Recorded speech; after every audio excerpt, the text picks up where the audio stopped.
Né en juillet 1978 à Lomé, Otsi Agassa ne vient pas d'une centre de formation dorée. Il tape ses premiers ballons sur la terre battue togolaise.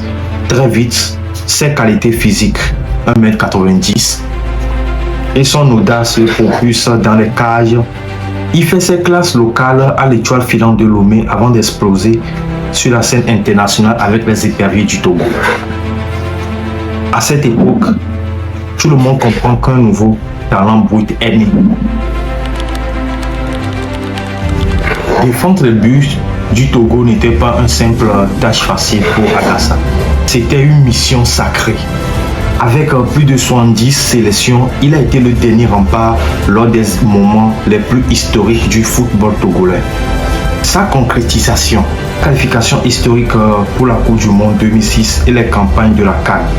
Malgré les tempêtes et les difficultés, il a toujours tenu la baraque. Plongeon après plongeon, arrêt après arrêt, il est devenu le symbole de la résilience de tout un pays.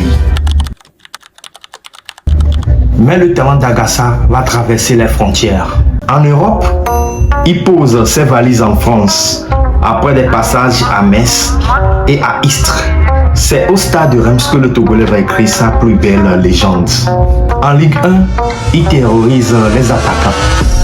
Il est même élu meilleur joueur à son poste à de nombreuses reprises. Après avoir accroché les gants, l'histoire ne s'arrête pas là.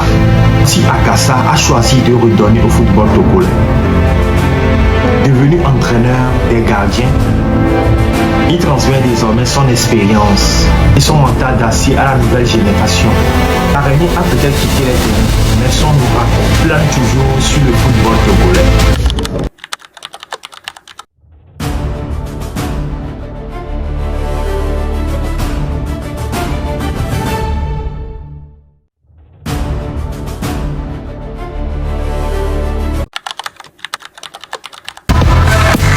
J'aime bien l'ancien gardien de Manchester, le Hollandais Louis van der Sar.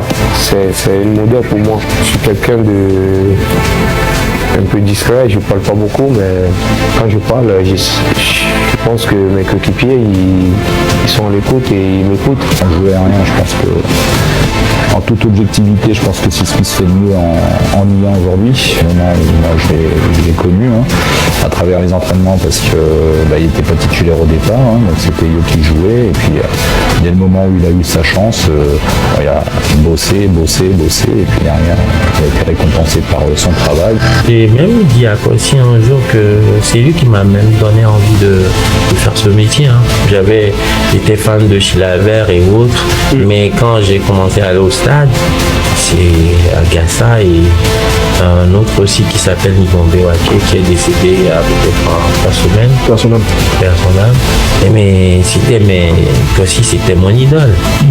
Mais je lui avais dit parce que tu sais, la population a tellement créé une ambiance nauséabonde autour de ça. Tu vois, les gens qui n'aimaient pas trop Kossi vont dire tu vas voir. Le petit, il va prendre ta place. Le petit, il va faire ceci, tu vois. Et puis, c'est quelqu'un, il est souvent dans son coin, il parle pas beaucoup. Et voilà, mais je sais qu'on a une très bonne relation, même jusqu'à aujourd'hui. Mais moi, j'étais pas en confiance avec aussi.